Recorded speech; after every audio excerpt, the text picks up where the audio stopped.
Selamat pagi semuanya, nama saya Michelle Vania. Hari ini saya dan teman-teman saya akan mempresentasikan materi yang berjudul Branding and Bragging. Sebelum kita masuk ke dalam 7 poin atau 7 materi utama yang ada di dalam judul ini, kita akan membahas terlebih dahulu pengertian secara general tentang branding dan bragging. Pertama, branding. Branding itu adalah bagaimana cara kita memperkenalkan diri kita terhadap publik. Dengan kata lain, personal branding itu bagaimana kita mengembangkan atau memaksimalkan potensi atau merek diri yang ada di dalam diri kita, yang unsur-unsurnya itu berupa keterampilan atau skill, behavior atau sifat-sifat, dan bagaimana pandangan kita terhadap nilai-nilai. Nah, pasti kita semua tuh paling sering dengar istilah personal branding atau self branding. Dan istilah ini tuh biasanya melekat kuat pada orang-orang yang bekerja sebagai public figure atau public speaker, politisi, dan orang-orang lain yang bekerja dengan cara membangun citra dirinya. Pertanyaannya adalah, apakah hanya mereka yang butuh personal branding? Jawabannya tentu tidak. Pada hakikatnya, semua orang memiliki secara alami personal branding yang melekat pada diri manusia sejak awal. Dan seperti yang tadi telah dikatakan, unsur-unsurnya itu berupa fisik dan berupa nilai. Poin selanjutnya adalah bragging. Bragging dalam bahasa Indonesia jika diterjemahkan dapat diartikan sebagai membual, menyombongkan, atau sangat bangga dan sombong berbicara tentang pencapaian atau harta milik seseorang. Kenapa dalam materi ini branding dan bragging dibuat berdampingan? Padahal bragging merupakan satu kata yang mengarah ke kata yang negatif. Bragging sendiri di materi ini dimaksudkan menjadi alat atau menjadi kendaraan seseorang melakukan personal branding, tetapi dengan catatan dengan cara yang baik, bragging dengan cara yang baik. Nah, penting untuk membedakan keduanya antara branding dan bragging untuk menumbuhkan kepercayaan, untuk menambahkan rasa hormat, mengubah bagaimana cara pandang seseorang tentang kita yang mungkin tadinya buruk menjadi baik. Atau bahkan dalam dunia bisnis, personal branding ini dapat mengubah prospek seseorang dan bahkan bisa mempromosikan seseorang itu juga. Nah, ada sebuah cerita yang berkaitan dengan materi ini atau bisa juga dijadikan contoh agar bisa dimengerti lebih baik lagi. Ceritanya itu ada seseorang yang bernama Cheryl. Dia merupakan seorang karyawan di sebuah perusahaan. Satu hari dia mendengar temannya sedang berbicara kepada bosnya. Nah, temannya itu berbicara seperti ini.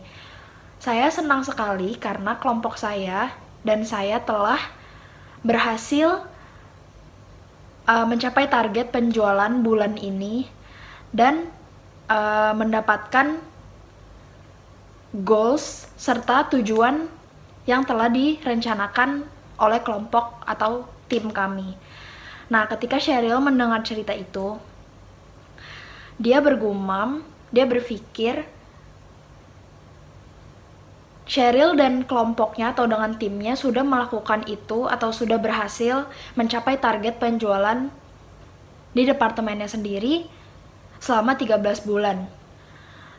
Dan mengapa teman dia yang lain dengan sangat bangga menceritakan keberhasilannya padahal baru berhasil selama 1 bulan, sedangkan Cheryl udah berhasil selama 13 bulan. Nah, kemudian Cheryl itu bercerita kepada temannya yang lain bernama Peggy tentang hal ini. Dan Peggy menyimpulkan bahwa ketika temannya Cheryl melakukan itu, berarti dia sedang melakukan personal branding. Orang-orang tidak akan tahu kebaikan atau potensi diri kita atau apapun yang sudah kita capai, kecuali kita sendiri yang melakukan branding kepada orang lain. Dan juga yang dilakukan oleh teman Cheryl tersebut, dia tidak membanggakan dirinya, dia tidak membual dan tidak menyombongkan diri sendiri, tetapi dia bangga melakukan itu dengan kelompok atau timnya. Itu adalah bagaimana cara kerja bragging dalam personal branding. Nah, seni branding atau menyombongkan diri adalah tentang memberi sentuhan lembut pada soft skill promosi diri. Nah, bagaimana kita bisa menonjol dari kerumunan atau bisa menonjol dari teman-teman lain, bisa rekan kerja atau teman yang lain, bagaimana menjaga prestasi kita, dan dalam dunia bisnis bagaimana atasan kita ketika kita datang untuk menaikkan promosi atau perencanaan sukses, bos kita atau rekan kerja kita itu percaya sama kita. Nah, dalam melakukan personal branding, kita harus selalu relevan. Kita dapat mempengaruhi orang lain dalam menyebarkan pesan dan juga angkat bicara ketika perbuatan baik yang kita lakukan itu dibajak sama orang lain. Sehingga dalam materi ini branding dan bragging berjalan beriringan, di mana branding atau menyombongkan diri dengan cara yang baik itu menjadi alat atau transportasi yang utama dan yang paling efektif untuk melakukan personal branding.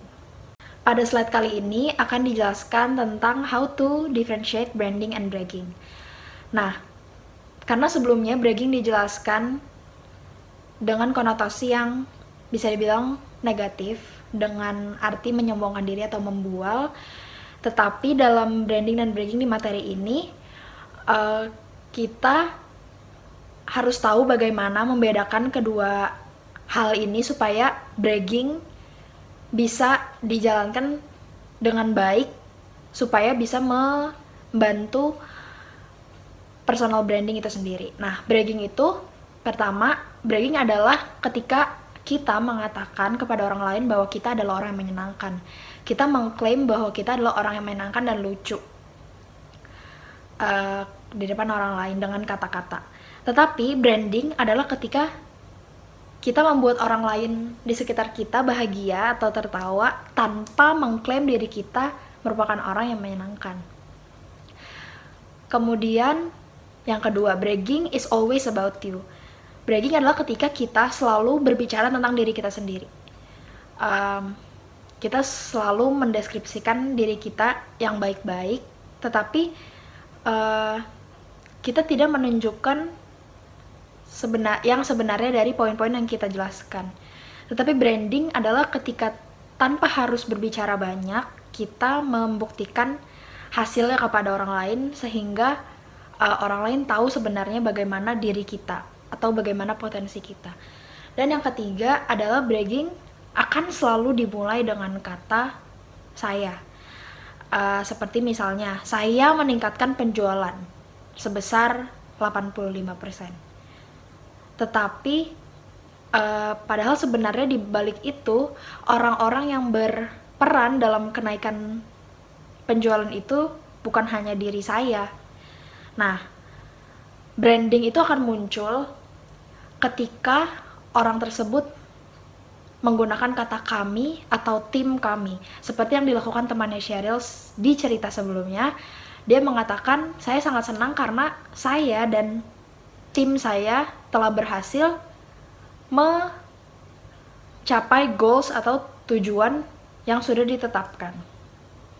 Nah, itu adalah bagaimana kita membedakan branding dan bragging supaya ketika kita melakukan personal branding, jangan sampai kita melakukan bragging di cara yang salah, seperti itu.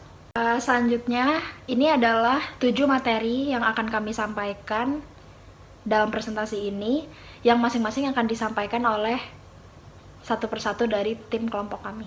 Yang pertama, kita akan mulai dari Think of yourself as a serial brand. Kita akan masuk ke materi yang pertama, yang berjudul Think of yourself as a serial brand, yang berarti berpikir atau pikirkan ketika diri kita sendiri menjadi brand atau merek dari salah satu produk sereal. Nah, Branding diri adalah elemen penting untuk membangun reputasi Anda atau reputasi kita, khususnya yang akan dijelaskan dan dibahas lebih dalam di dalam materi ini adalah di dunia bisnis dan membedakan diri kita dari tim kita di tengah persaingan yang ketat. Pertama-tama, apa hubungannya merek sereal dengan kita manusia yang menonjol di antara kerumunan atau orang-orang lain? Nah, kita gunakan satu perumpamaan merek sereal. Ketika disebutkan merek Coco Crunch, apa yang ada di pikiran atau benak kita? Yang pertama, sarapan yang baik dan bergizi. Sarapan yang dipercaya baik untuk setiap keluarga di pagi hari untuk memulai hari mereka. Apa yang mendorong kita berpikir seperti itu? Sudah jelas itu adalah branding atau teknik marketing. Walaupun tidak semua yang dilakukan dalam branding untuk produk tersebut berlaku untuk manusia juga, sebagian besar prinsip dasarnya itu sama.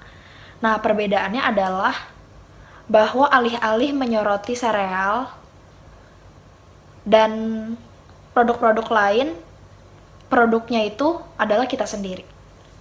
Nah, dalam lingkungan yang kompetitif sekarang ini, dimanapun, branding diri itu adalah elemen yang penting untuk membangun reputasi diri kita.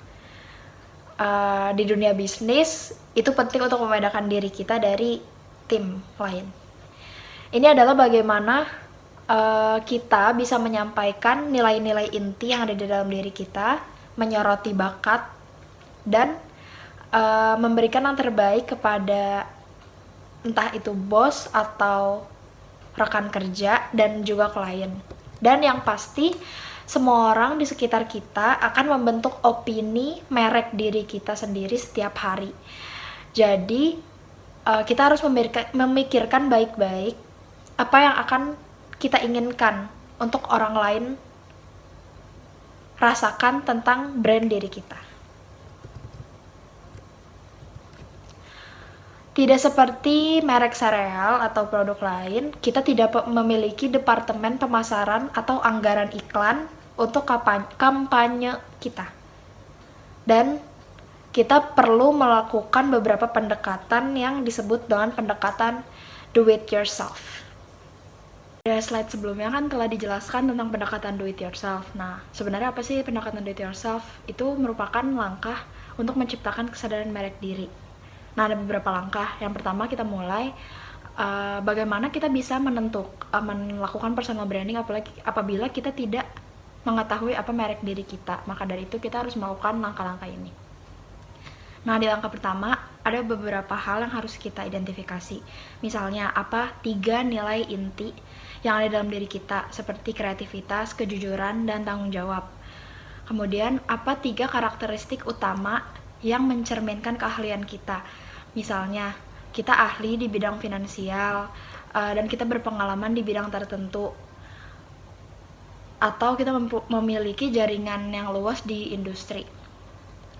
Kemudian, sebenarnya apa sih merek diri kita yang kita ingin orang lain tuh tahu tentang kita. Nah, kita harus membentuk merek diri kita sendiri, baru kita bisa melakukan personal branding. Langkah kedua adalah bagaimana menurut kita merek kita yang udah kita rasakan. Nah, merek yang sudah melekat pada manusia sejak awal, apakah sudah puas atau sudah cocok dengan merek diri yang telah kita bentuk di langkah pertama.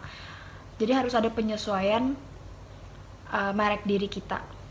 Kemudian langkah ketiga, menciptakan peluang pemaparan dan promosi untuk mengeluarkan pesan yang ingin kita sampaikan.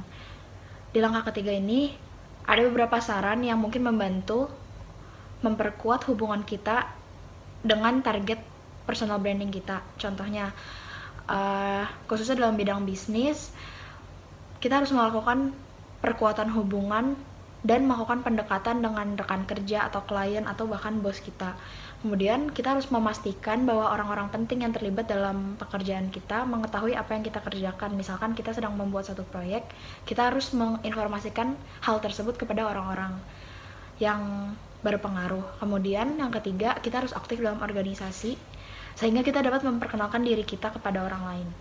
Karena untuk melakukan personal branding, orang lain itu harus mengenal diri kita dulu. Nah, langkah keempat dan yang paling penting, jangan pernah melakukan personal branding dengan cara bragging yang salah, apalagi sampai menjatuhkan orang lain. Kita harus mempelajari cara berbicara tentang diri dan pencapaian diri tanpa mematikan orang lain, apalagi mematikan orang yang kita ingin buat terkesan atau mematikan target personal branding kita.